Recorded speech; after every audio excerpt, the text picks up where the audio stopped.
In today's episode, we are joined by Pumla Dlamini, who has done quite phenomenal work, not just professionally, but also outside of her interests and her passions. Welcome and thank you. How are you? Hi, Bandile. Thank you for having me, and hi to your listeners. Thank you for the opportunity for being able to contribute on your platform. Thank you. We are so excited to learn about so much that is happening right now. You know, we are in a year of change, 2024, and a lot of things that emerge now is what type of leadership do you need? You know, what type of leadership do you want to see, not just transforming the world of work or transforming the world of opportunities. What would you say is the top or the thing that you are looking forward to in terms of leadership? I think, leadership, with impact is leadership that is kind, is leadership that wants to share, that really has a heart for people. I think I've been fortunate enough, especially in my career path and also just with home and seeing, how my parents, just also were just contributing, to leadership within, being a steward and just an instrument to help affect change in their community. I think leadership that really is impactful is a leadership that is kind, a leadership that's sincere, and a leadership that is willing to, they say each one teach one. And so if you climb up the ladder, you must look back and try and bring others up and do so authentically, do so with kindness, and people believe in your leadership and your vision and they go with you. And you've talked about like influences. What are the people, who are the people, what influences you to be inspired to lead or to be inspired to do a change that you want to do in your life? So I think, I think there's a lot of purpose in leadership. And that purpose, would normally stem from either experiences where maybe you've been led by someone who wasn't kind, and if you get the chance to lead, you then choose to lead with kindness, or, you maybe had a leadership that was very results driven, but not really people centric. And I've at least, had that, I've been exposed to both. And so, I've had my fair share of managers or leaders who are very results driven, but not quite people inclined. And, when you draw from that experience, it's just to say that when you have the chance to, I'd like to do it in a different way. So I think the people that have, sort of contributed to that ideology is just, some of the people I look up to in the industry that I'm in. I'm talking like very impactful women in corporate, who have the time to sit with you either with a coffee to just give their input on what their journey has been. And it's just so impactful because they're doing great stuff already. And if you see yourself as a woman of color and you're talking to a woman of color who embodies this leadership that you aspire for, I think, without dropping any names, but just genuinely, within this career trajectory, it's just, women of impact, and also just, the men who have come through and lead with, with people at heart. I mean, just yesterday on LinkedIn, I was looking at a profile of a man, I believe his name is Tutuga Numalo. He, from Swaziland, he's leading up, the operations of KFC. He was first leading up in Africa, now in the US. And when you just look at his journey, he talks about, impacting people in an organization, but just impacting from a place of heart, from a place of caring about the people. And, he's garnered enough support because people believe in his leadership, and now he's making waves. So it's just, when you see those sort of like those breadcrumbs, those, that trail of just, an impact that looks at people and just really nurtures a person. Yes, then you get the output. Yes, then you get the excellence, but at the heart of it is the people. So I've been lucky enough to been exposed to leadership that frames it that way. And you actually talk about it quite well. You put it almost like, just to borrow from your words, how lifting people along with you, sharing, like you've now seen almost like a play for the past 30 years. I've also been reflecting about what 30 years of democracy means. You've seen almost a play of making people rise to the economic prosperity that was promised, to a dream that was promised almost in 1994. And we talk about the power dynamics shifting ever so slightly to people who need them the most, and power not being shared with. What would you describe also your journey as well relating to that? It's about you are also working towards sharing that power now. You've started something that is quite exciting about going back into the educational route. How important is education in terms of inspiring the next generation and sharing that power with others? So you give me a lot of credit. I am in the process of starting, so I am on the journey of starting this, and what this is just basically a vehicle where I would like to be able to assist, from an educational point of view. It is my dream to assist from an educational point of view, my community, at least, give an impactful change in Swaziland where, we can give tutoring, support for kids in underprivileged communities to help them achieve the best that they can be in work, and also just, from a self-confidence point of view. Because sometimes you just find the break where a person can be very, very good, writing the exam, writing the paper, passing, but not being able to also sell themselves, So just that mix of just supporting from an educational standpoint, but also supporting just from a holistic point of view. And where this is coming from is that, through my company where I work, I joined an organization called Fly, and Fly is basically fun learning for youth. And what this is where on Saturdays, we'll have a group of tutors allotted to each grade on a rotational basis. We go in on a Saturday, so you apportion 3 hours in your day from about 9 in the morning till 12 p.m. and you teach math. You teach math, you choose the grade that you're teaching. So we currently have maths and LO on offer. We have, a few tutor numbers, so we're trying to gain more, but it's just that giving back. It's young professionals all working who are doing this of their own volition and their free time and free will, with the hope of wanting to give back. We put some time aside on the weekends, and we tutor these kids. And now just also to see the way with which they grasp the concepts better. If you have someone who teaches it differently, or someone who will take the time to see that you're not quite getting it because your logic for it is wrong, and then after class we can sit with it. And, it's refreshing to see that when they get the concepts, they have that, The light bulb. That light bulb moment, exactly. Yeah. So I think being part of that, it ignited in me a desire to want to do the same in my country. And, of course, as far as scales go, it'll be small scale because this is something that is really in its infancy stages. It is a concept at the moment I'm starting. I've already put feelers out to try and get it going. But I'm excited for the journey. And I think while I still do the work that I'm doing with Fly, this will be my second year with them. I am growing with my group because I started with grade 8, now I'm going to grade 9. I'm just excited for the learnings, how I can then conceptualize and really put into a framework something that I hope to impactfully, start in Swaziland, and I'm excited. Yeah. And life skills are so understated, especially when you're in school. The important life skills of self-talk, seeing yourself in the frame of success. It's always like mind-boggling, because I remember the disconnect when I went into varsity. You get that cultural shock, like, life is now different. How, it's so that those phases of learning are so critical, because not only do we wonder about what we want to achieve after, let's say, high school, what do you want people or the kids to learn and to master in terms of those life skills that you are imbuing on them? Yeah.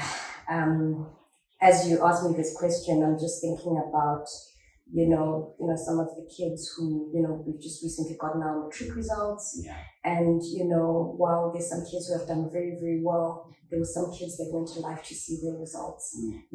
So sometimes it's just, it's that sort of thing that you get to learn in life skills, those to equip you that, sometimes in life will be different and life will change in front of you. I can just only imagine the kids who were friends with these individuals who either, over the holiday had a freak accident, can't now see their results. Now you're registering to go to varsity and you have to be of a certain state of mind to tackle the year. But how do you tackle the year when you're feeling so broken? It's in life skills where, and we were just funny enough having this discussion. It was just a bit of a debate that we were having with some friends and tutors, that to say, in as much as life skill isn't something that you really get accredited for in varsity, but it doesn't underplay the value of it.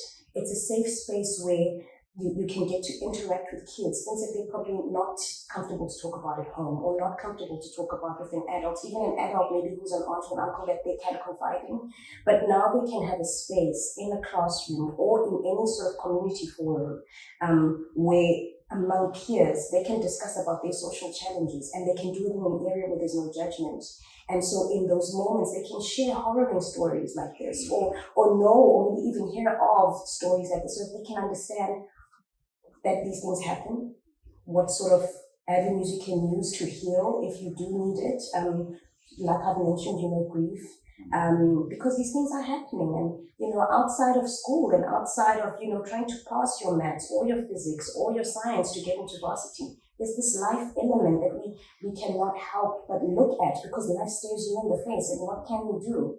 So it's just, I think, that life skill element, being able to, yes, while we are helping the kids, attain their goals and have a brighter future, it's just also important to equip them for life. Yeah. Yeah. Thank you. Yeah. So, looking at grief, you brought it up. How is your relationship with grief? Like, why do you think grief could be a value add? Because death is part of life. Yeah. It's unavoidable. At some point, we've all lost a loved one. Yeah. How do you learn from grief? What are the go-to pivotal journeys that inspired you to emerge stronger from that?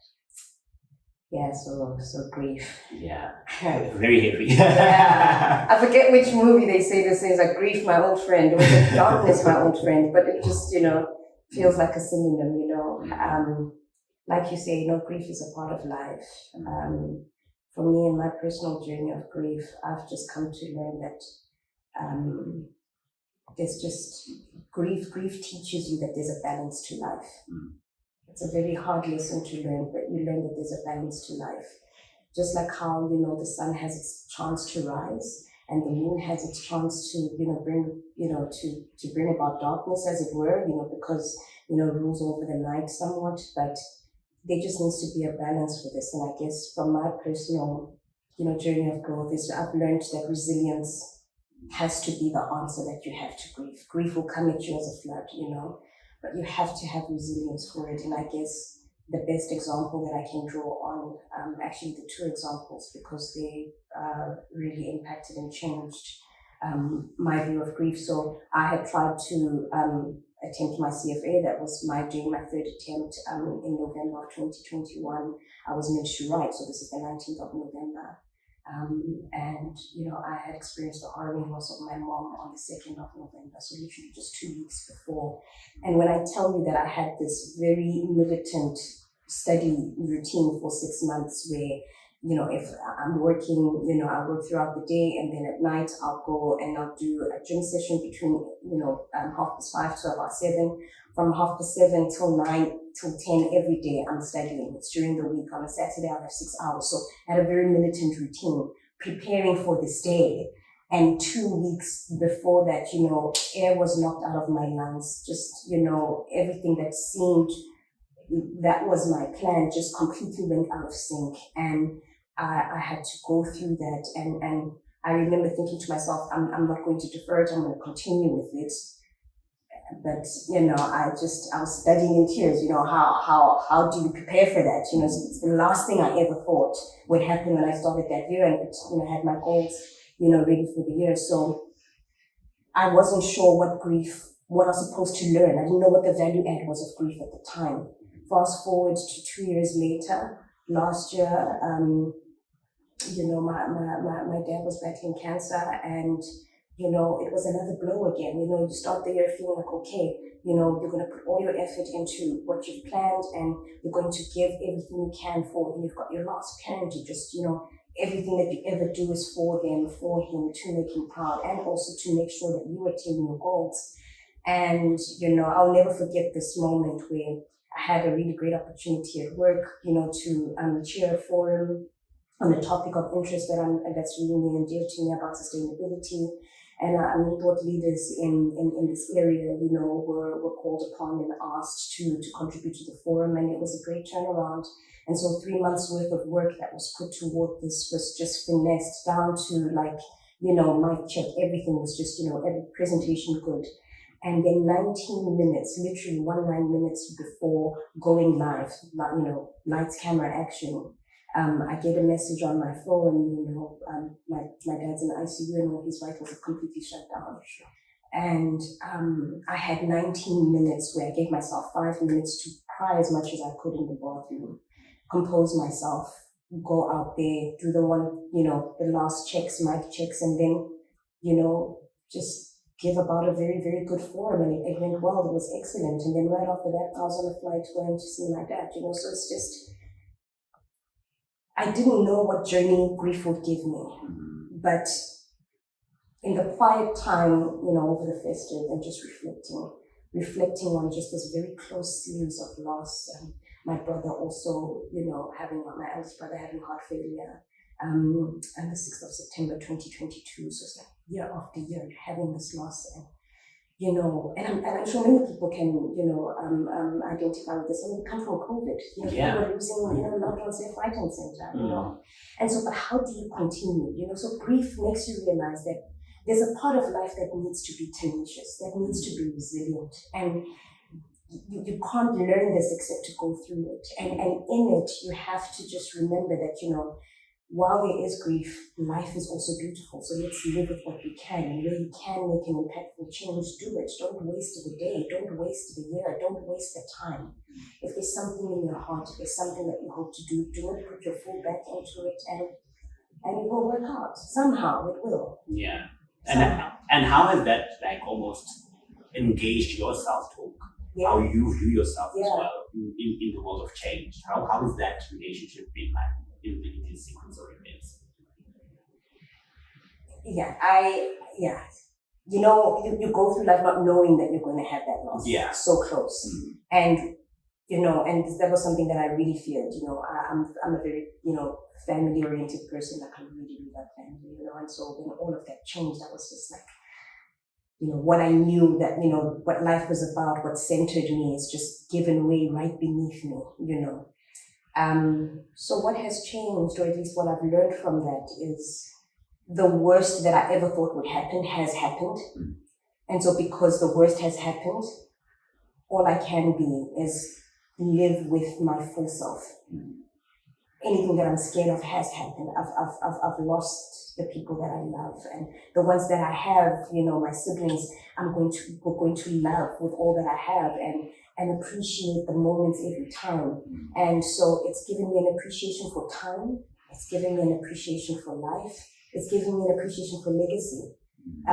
It's given me an appreciation for, the moments that culminated to big memories. I just have a newfound respect for, I could say, life and just resilience, really, and bravery, having the courage to do what you hope to do with conviction. I feel like almost the grief has given me purpose to live, if that makes sense. Yeah. A willingness to live. Yeah. And I think also in part of the willingness is the journey of remembering the legacy, as you said, like building on what has been left behind. What are some of the legacies that you are inspired to live up to, or at least build upon? So my parents have had a very big influence on me, because for all my life I've watched them. I've watched the work that they've done. I've watched how they impact their community. And so what, as a legacy that I would love to be able to propagate, is just to continue in that vein, My brother has been saying of late that, he is his father's son and he's about his father's business. And so I'm also of the same sentiment that, I am my mother's child and I'm of my mother's business. My mother was someone who would, create parties for orphans every end of the year for Christmas, because, orphans have got no one. So I remember, my earliest memories of that would be between high school time, even, during varsity when I go home for holidays.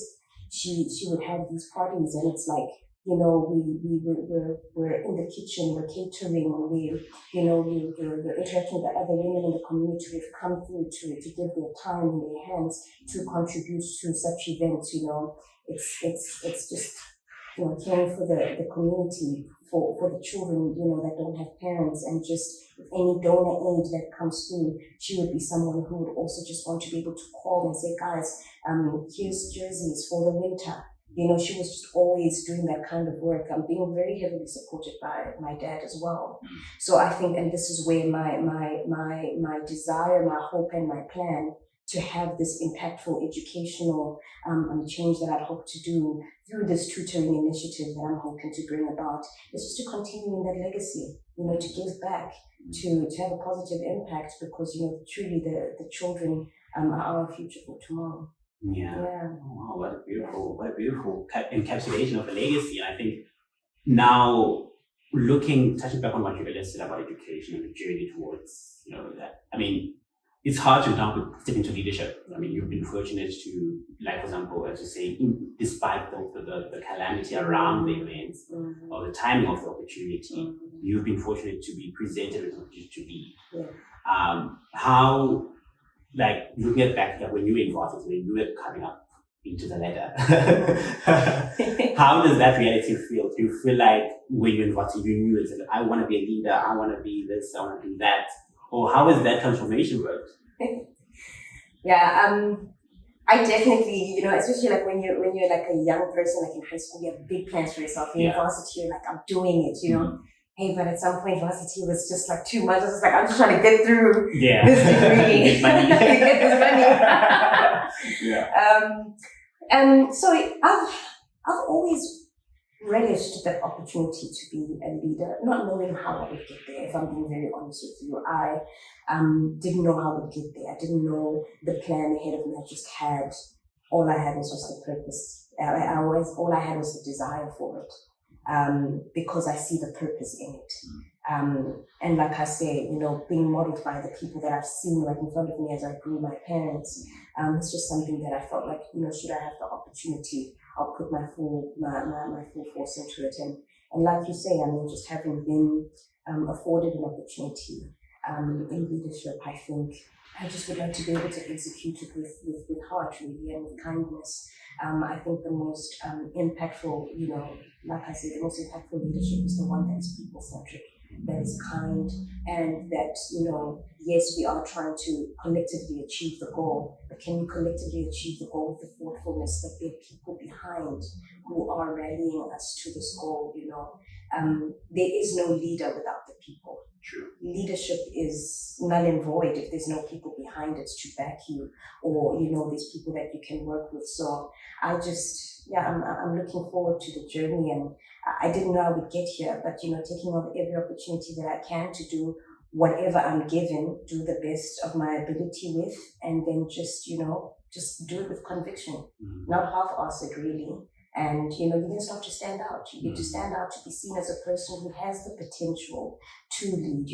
You're seen as someone who people can partner with because they actually want to see you grow. And I think it's just being, like I say, those little breadcrumbs where you can see the example, or you've had leaders that have impacted you in that way. You then start to emulate your own voice in it, that if I should be a leader, this is how I would approach it, this is how I would do it. And I'm very fortunate to have the opportunity to do that now. And what would you say to your younger self who was in university, asking those questions about how I'm going to lead? I'd say we're doing okay. I would say to my younger self that, listen, don't stress about how it would work out. Don't stress about, what steps you have to take. Just release yourself and be open to the opportunity. If it comes, it will come, because you will get to do it. You have the gift for it. And surely if you have and you're partnered with the right people, they will bring that out to you. So and part of leadership as well, as you say, not just having the people ready to go, is the impact. Yes. The impact side. Yeah. What impact are you excited to lead towards, or to have people rallying towards? An impact of changing the lives of young people. I think that would be my overarching one, besides, career trajectory, besides, anything else, but just at the very bare minimum of it. I think at the most granular level, the kind of impact from leadership that I would love to leave behind is one where you can look back and see the impact among the lives of. But I specifically have a heart for impacting young Black females. I think, and it's not to say that the young man doesn't need support. He definitely does. I just feel like there's a lot of complications, especially for a young girl coming up.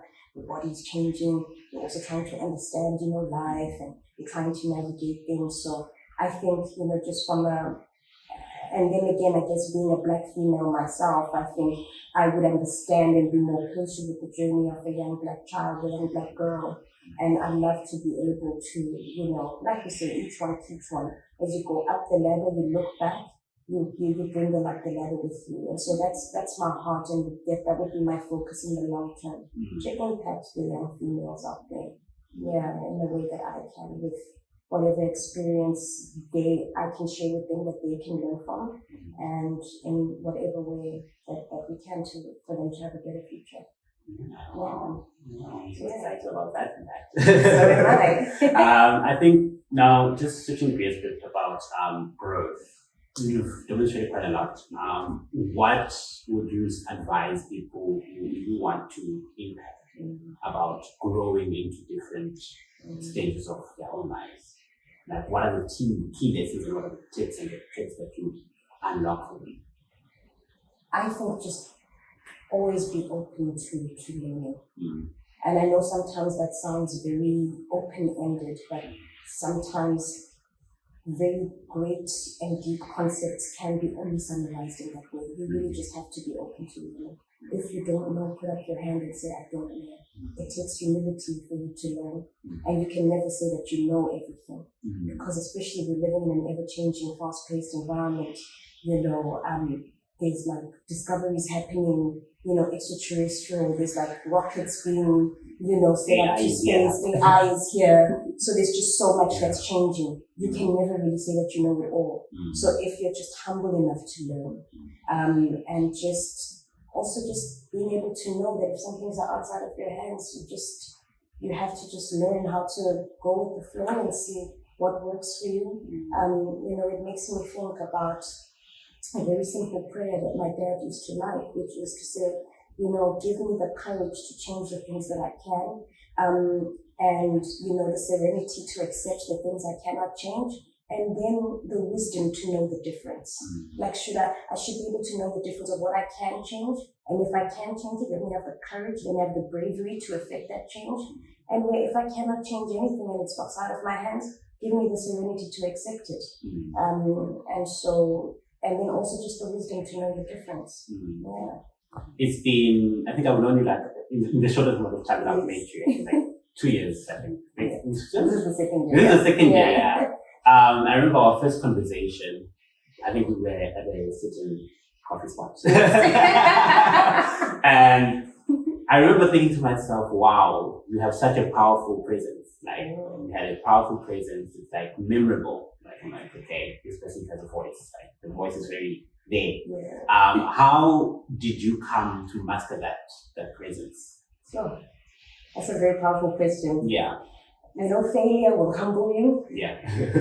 And, when you get to that point of humility, you're just like, actually, if I can ask for help, let me ask for help. And let me also not be afraid to say, I don't know. Because if you're trying to turn a failure around, you need to be able to be that humble and that willing to work. And so if I can give example for it, so in grade 4, so this example actually underscores my passion for what it is I want to start doing in terms of, and this is why I'm also involved in Fly. So in grade 4, I failed grade 4 because in Swazi system, if you pass everything but fail English and maths, you repeat the grade. Or even if you pass everything, including English, but fail maths, you fail the grade. So I, got to that grade 4 points, didn't do well in my maths. There was a consensus for me to go to grade 5. But I remember on the first day that I started grade 5, the headmistress came to me and she's like, you're in grade 5, do you think that you deserve to be in grade 5? And imagine asking a kid, I'm about 10 years old. You're just like, okay, deserve? Well, I guess I don't. She's like, oh, okay. So, would you go back to grade 4? And I was like, well, I guess. And so I went back to grade 4, and it was just, I'm sure you can imagine as a child, I'm just like, oh my gosh. Demoralized My street cred, like, you know. Reverse. You know. And so then I had to go for extra lessons for the subject that I had, done so poorly in maths. And I met this tutor. I mean, she was like the maths teacher for the higher grades, so from about grade 6, grade 7. Her name was Mrs. Dekov. I can never forget Mrs. Dekov, a Bulgarian teacher. Her family were from Bulgaria, they were in Swaziland. And she would teach these math classes after school. And when I would learn, in her presence, I started to realize that, maths actually isn't that hard. I just need someone who's patient enough to teach me the concepts. And who understands that, and who can teach it in a way for my young mind to understand it. And so having gone through that failure and having to go through that mindset so young, to just really understand that, look, this is for me, I'm trying to change it, I'm going to put as much effort as I can. I cut down on my sports, went for more of the lessons, and then within 2 months, I turned an average of 43% and matched to 78. Wow. They were happy to promote me to grade 5, so within that same term, I then ended the term having gone back to the grade 5 that I, had been demoted from. And, the story goes that I've always been an A student since, and that's why I actually did a Bachelor of Science in Applied Math, all the way to, so I ended up having a love for it. But it was that failure that changed a lot in my young mind.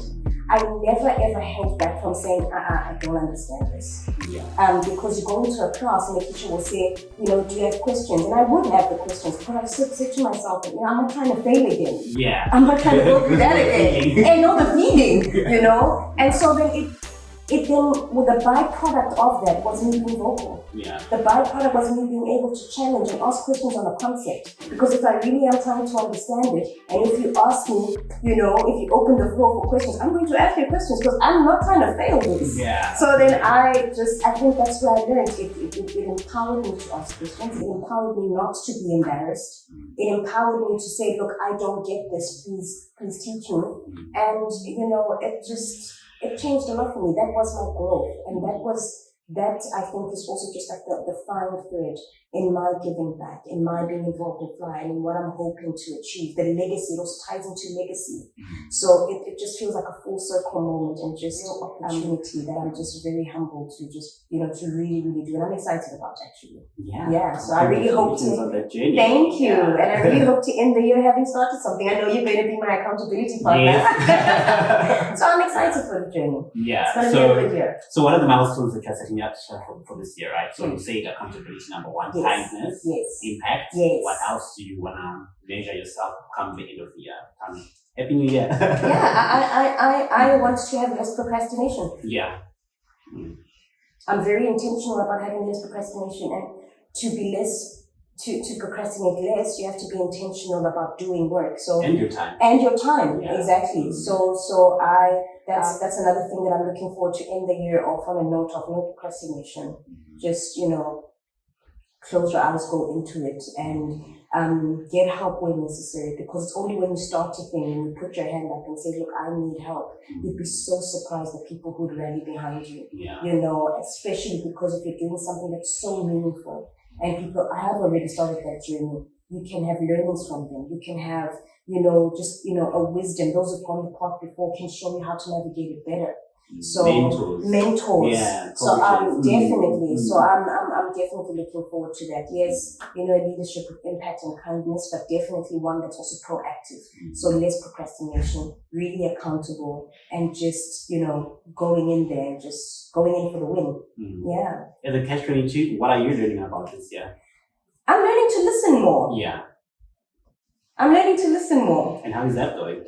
Look, I can talk anyone's ear off at any point in time, so it's been a real growth. Yeah. But I'm learning to listen more, and the more that I am listening, I learn to listen also to the things that are not said. So listening to body language, listening to changing energy. If someone comes into the room, how am I feeling? So I'm listening more, listening to myself, listening to what is being said or what's not being said. Like I'm listening. And I am learning also to reflect as well. Reflect on what I feel. Reflect on what has been said, or reflect on what hasn't been said, reflect on the purpose of what's being said. So I'm learning to listen, and my listening, I feel, is a listening in layers. And it really is allowing me to grow, because you can't quite be an effective leader if you're not listening. Yeah. You can't quite be an impactful leader if you're not listening with discernment, because a person will say a thing, but then the way they use their time or the way their body language is, presented is very different to what they say. If you can hear that, that's when you start to capture that impact of leading with a kindness that can really actually shock people and allow them to give more of themselves to you, because you have noticed a thing that they couldn't say. So I'm learning to listen. Space with more listening. Yes, and more thank impact. you. I'm looking forward to the. Yeah. Looking forward So, what are the top of trends? I mean, this year we've started off with Debrief, so a lot of leaders went to last year, well, towards the close of last year, we also had the COP conferences. Yes. What are the emerging trends that you are picking up that leaders should be listening more to?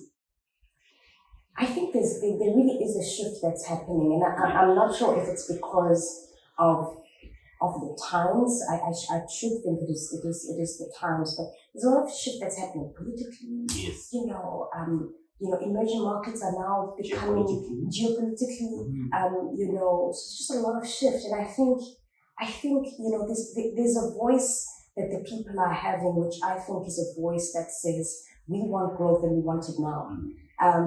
And sometimes, you have leaders who probably don't have vision, that don't execute it properly. I mean, we've seen it with some political parties who we are now starting to, doubt, especially in a time where we want to vote. And then you also just see this attractiveness for emerging markets. So the world is now looking to emerging markets. Here we talk about COP. Sustainability is now gaining more of a voice. Sustainability with substance, growth that's impactful, to impactfully grow communities and economies. At a sustainable rate, because we're also trying to be mindful of the environment. We're trying to be mindful of, look at all this global warming that's happening, with temperature rising and, talking icebergs are melting and just all this change and emissions on high, so companies now have to be very mindful. They're actually being held accountable for their emissions as well. And so these forums such as COP, the sustainability, focus that is coming to the fore now, and also like we talk about, these, political and just also geopolitical changes and shifts. It looks like the times needs leaders who are output driven, yes, who are results driven, but also listening to what's happening, listening to the people on the ground, and also listening to the times, how they're changing. And I think as we all go through this change, even as you listen to the person, that person is learning from you and listening to you on how you're accepting what they're saying. So I think if that respect and that reciprocity comes about, leaders will be more impactful to listen better, to impact more change. And the people that they are impacting change, because they see how they're accepting the listening and the learnings, they would want to work more with leaders. So I think definitely kindness to the environment, a kindness to the people, and just a kindness in general. Yeah. Yeah. Would you describe that, for example, in this critical year of change and critical year of a lot of things happening, would you say we have a leadership deficit? Or do you feel that we have more leaders who are ready to listen more and do more? Yeah, I think it's a mixed bag. Yeah. I think it's a mixed bag. I think it's a mixed bag. We do have leaders who are making, change in a sense where if we now think about, private companies that are working with government to make change, in their areas, we think of Discovery. I think it was last year, Discovery, was trying to get on a drive where, for the clients who they insure their cars for, who always complain about, the potholes and all of this. And, they are now having a voice for saying, look, how can we be of assistance? We can apportion some money if necessary. Just let's pave the roads. You talk of what's happening, with Eskom and load shedding. Companies private companies are now banding together to have a discussion about, green energy, and just, seeing how they can be of assistance in that discussion, in that forum. So I think it is a mixed bag. We are having a lot of leadership, especially from the private sector, that are taking the problem, identifying the problem for what it is, being available to be the solution for it, and putting themselves out to be there. Like in government, that I guess are doing okay, but I mean, you're dealing with a failing, or at least not encouraging security or police system. You still have these low incarceration rates, especially for GBV, or all you can ever be is just shocked. Be shocked about who passed away and who died, and these people never get brought to book. We're still dealing with the Zimbabwe case. Do you understand? And we even started looking into what happened to AKA. Do you know what I'm saying? Like, it's those little things to say. You have these emblems where leadership is actually doing well, and the kind of work that they're partnering with to say, look, we see a problem, we're offering ourselves to be part of the solution, use us. And then you've got other wings where it's just like, hey, it's another day in the office, we're not going to make any change. Yeah. So it's a mixed bag. Yeah. Yeah. And in that absence, what's filling up your cup right now? Being the change that I can be where I am. Yeah. I think it fills my cup to be able to help where I can. And I think what fills my cup even more is just seeing other people do the same in their own way. The kind of work that's being done like yourselves, where there's a platform where young individuals can come together and share ideas. Yeah. Where other people are just looking to, give more sort of like impactful growth. I mean, I know there's these sort of like idea generation hubs where especially creatives come together. The one that I can think of that comes to mind is just, what's happening back home in Swaziland. I mean, I recently have come about to see where there's just these sort of, these little groups where people come about this, they'll have an event, they'll have a thrifting shop, or, artists come together to share ideas on either whether it's just, clothing, style, music, or just, a space where they can, as artists, share ideas, so it's just that sort of change where young people, are not just sticking to the narrative, oh, I'm going to study, get a job, and just, make money for myself.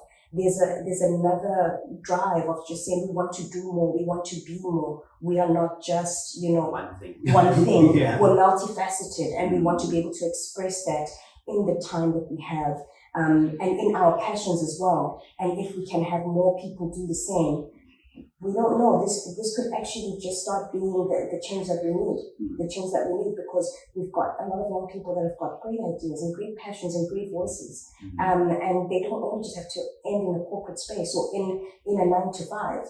There's more that can be done outside of that, so I think that actually fills my cup to just see how these things are coming about. I have always just wondered like how young corporate women are experiencing corporate.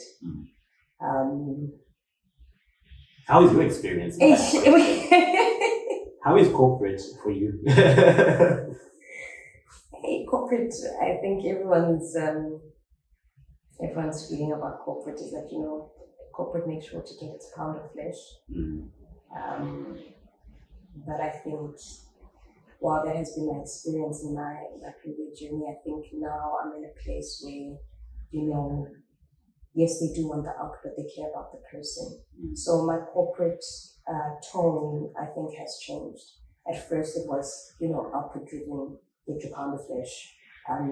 You rest on the weekend and you're back on the ground, But I think because now I'm doing something that I quite love, and is a passion for me, sustainability is something where I think I can't speak for everyone, but I can just say as Africans, we've always just been mindful of our environments. We've always had a sensitivity, sensitivity for, our families, it's in the little things where, you hear a person's surname and you know their clan names, just that respect and that acknowledgement of family bloodline. So family and, just sustainability in a sense where you always think of giving back. You're always thinking of, yes, I'm doing this, but then who would it benefit, and I think... Well, how far is the coin going? Exactly, Yeah. exactly. And also how can we keep this coin among our community? Exactly, intergenerational wealth, you understand? Yeah. So it's a very interesting shift, which, I think it's just always going to keep one excited. And the more we can equip ourselves, if by studying further, if, by making, more impactful relationships, that hopefully, we can actually see this thing come to life and just be passed down, where kids can see what has been left behind by having, sustainable impact in our environment, and they can continue, they'll carry the baton and run forward.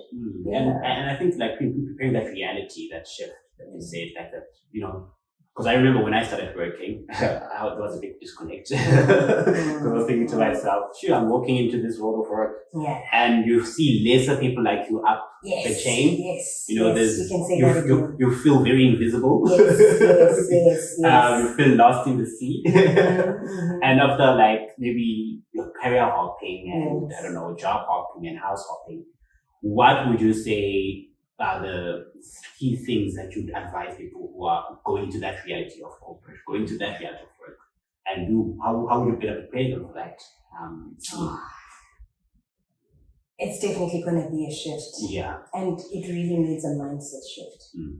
And I say mindset shift because, in either like your varsity curriculum or calendar, you're going to have a semester break. Going to corporate and not going there. You only have your leave days that you've accumulated. So, you use them wisely. Use them very wisely because you're not having a break. It's not going to be a semester break. You can't go on a sabbatical. You cannot go on 2 weeks. You have to work for that too. So that for me was like a real shift. I won't lie to you. It's like, when are we having semester break? You're like, oh, by the way, I'm working now. There's none of that. So exactly. 9 to 5. So, it's a mindset shift. I don't even know if you can even do enough research to prepare for it. Really. Adjusting expectations. Yeah, exactly. You definitely have to adjust your expectations. That's for one. But just a mindset shift of understanding that now, okay, it's a different ball game.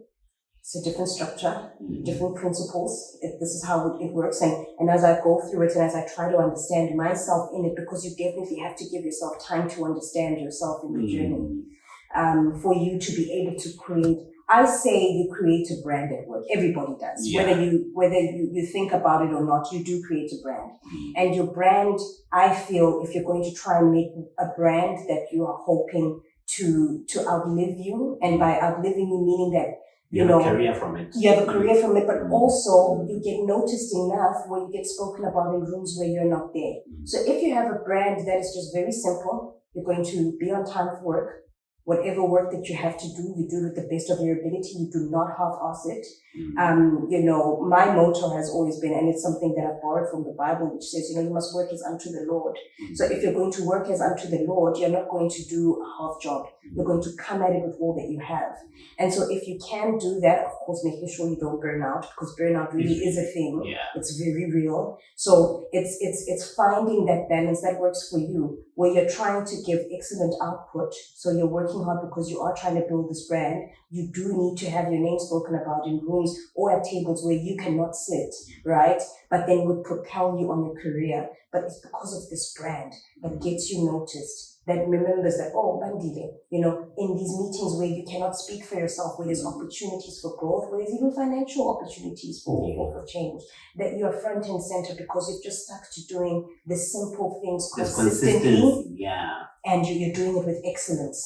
That is the only thing. I think it was Obama who said it. Didn't he say it? He said, if you want to get work done, give it to the one who shows up, the one who will always just keep doing the best that they can. That person is someone who people higher up will always remember, and they will always remember to speak about you in rooms where you cannot be. So I think that would be my advice. It's a mindset shift, and whatever you get to do it well, do it consistently, and just show up all the time.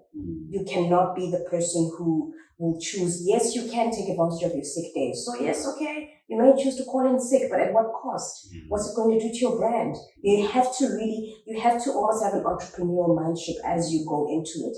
to be like, this is how I want to be perceived, this is how I want to be remembered, and this is my brand. So with any little thing that I do, I'm going to do it and I'm going to shoot the lights out the roof. Yeah. Do you believe that leaders are born or made, or is it both? I think leaders can be born and they can be made, but I think, I think the leaders that really make the change that, leaves other people inspired are those who are born. Yeah. Because I think, this is just my personal belief. We are here for a time. So if you can just think about probably like maybe, you'll bear with me, I'm going to be very geeky about it. In the time continuum, if ever you think about like, history and what, we're hoping to achieve in the years to come, we have a specific time that we are in, that we are living in. As a generation. And so you can only make as much change that you can within that time. And so where within that time you have leaders who are gifted, they don't have to be taught to go forward and make change. We think about the young people who went on a protest, during apartheid times, which is why we now have June 16. You didn't have to teach those kids any leadership. They were gifted with it, and they led with such a bravery, and that was them in the time continuum where they made an impactful change. So it's just to say that, just with whatever time you have and with leaders who are gifted, I feel make an impactful change. And of course, there are leaders that are trained that make impactful change as well. But there's just something about those that are gifted. There's something about those that leave an indelible mark. And it really makes one want to aspire to do more. That's so powerful. Who are the leaders now that you're looking forward to learn from this year, or maybe gravitating towards that inspiration from it? Because I think we place a lot of pressures on leaders, right? Everyone, we always expect leaders to do so much. What do you think, what are your leaders that you're looking up to are teaching you about leadership as well? So I may not give names. I may not give names to the most corporate people. Because I sometimes like the alternative. So or non-positional. Yes, because this person isn't quite a leader, but she's leading in some things that impact the women in her industry. I mean, I'm sure you've seen recently, Taraji P. Henson came out and was talking about, how, in her industry, it's just like sometimes you want to be valued for what you are, but you just don't get valued. And then it discourages your gift. It discourages, because outside of your gift, you still have to live. And if you're not going to be compensated in a way that speaks to the value of the years that you've put into your craft, it's just, I think, leaders like her that speak out, and says, look, it may be a glitz and glam thing, but my goodness, there's life after this. And I'm just telling you guys from a human point of view, this is what's going on. You look at Abu Cat Williams that have come with fire. But it's people who are unmasking things that we think are just glossy, that we think it's like, wow, I'd like to get there, but they show you the human element, and they're not afraid to do so. And I think, yes, you can talk about your Warren Buffett, you can talk maybe even about your Vusi Tembekwayo, which actually are doing, very impactful, having impactful conversations that need to be had, and round tables that, affect us as people of color. Those are, of course, impactful people, that are leading a trajectory that's very, very necessary. But, you also have these little pockets where, there's talks about things that we thought were gate kept and looked really good from the outside. But when they talk about what they're actually experiencing, it's like, wow, I didn't realize that was happening. You had a voice to say it. So, and that for me, that's a leader. That's a leader, and it's just, you're not afraid to unmask and show the truth behind the thing. So I think it's those are, and like I said, I wouldn't be giving you corporate examples. I do have, just people, but it's just these are the ones that are standing out to me right now, and I can't help but marvel. What are you also unmasking in that process as well? Muti guys, to talk is important. It is talk. Hey, to talk is very important. Of course, not to talk for the sake of. Yeah. Talk with an aim, talk with a purpose, and let it be structured so it can land. but the talking is very important. No one will know the struggle that you're going through unless you speak up about it. And you would be so surprised the people who would rally behind you. And also just from, you actually would be teaching without realizing that you're teaching just by talking. Yeah. And like I say, I mean, for as long as it has a purpose and an aim, not that you're talking for the sake of talking, for as long as it has a purpose and an aim and can affect change, then please by all means talk. Like I say, I mean, we're really living in very interesting times. There's a lot of shifts happening. And so also being able to talk is just, you're basically unmasking everything that was hidden now comes to the fore. And then you could actually be helped by people who are touched by your story. And then that can change your destiny forever, you know? Thank you so much. And I think that's it for today. Yay. And what are you picking up or taking with you going forward? Just to close us off, We all have something to learn from each other. Yeah. And we are all intellectual. A person who, like, very astute in very hard or traditionally hard things, like maybe you think of like computer science or, finance, all of that, is no different than a person who's making change, either in psychology or in thankless jobs like community service. Everyone has an intellect and everyone has something that they can share. We are all intellectual beings. I mean, for the fact that we are spiritual bodies in an earth suit, which is what, Dr. Miles Monroe, rest his soul, shared in one of his sermons. He basically said that, for your time on this earth to have impact, you need to realize that you're a spiritual person in an earth suit, allowing you to live here, but that spiritual element of you needs to be sharpened and honed to know your gifts, so you can know what sort of purpose you have. And so that when you live out in your purpose, you will make an impactful change for that, so that, you can leave a legacy behind. And it really moved me because, got me thinking that, it's in the small things we don't realize. When we sleep, we dream. That's a spiritual thing. Even as I'm talking to you right now, I'm talking, but you can't see the words come out of my mouth, but you can hear them. That is spiritual. You can be able to see. Yes, science will explain to you that, okay, light goes through the retina and then it flips in the back end and then the optic nerve takes it to the brain and then you see things and I don't know what part sees in black and white, what part sees in color, everything's upside down. Okay, but at the end of the day we can see. Yeah. And it's what we see, which we remember, which somehow we take into our subconscious place in our dreams, where we can say, oh, I saw so and so, maybe an aunt or a friend, in a dream, and it's just, we actually are such spiritual beings and we don't realize it. So spirituality has an intellect, and so we can all learn from one another. Even if it's like the most clever person like Einstein, or the most, the most basic kind of giving back like Mother Teresa.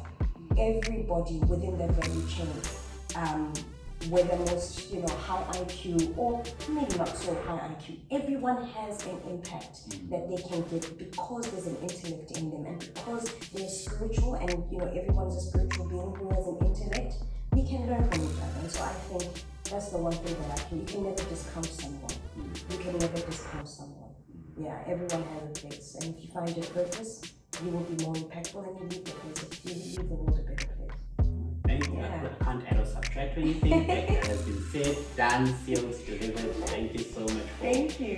And to our listeners as well, thank you so much for tuning in and following the podcast. And please, by all means, buy us coffee. Yes. And thank you very much. So we can get more inspiring conversations. Thank you so much for joining us. Thank you for having me. I look forward to the good work you're doing here. And I'm a fan of your podcast as well. So I'm also looking forward to more of the content you have to put out. Thank you.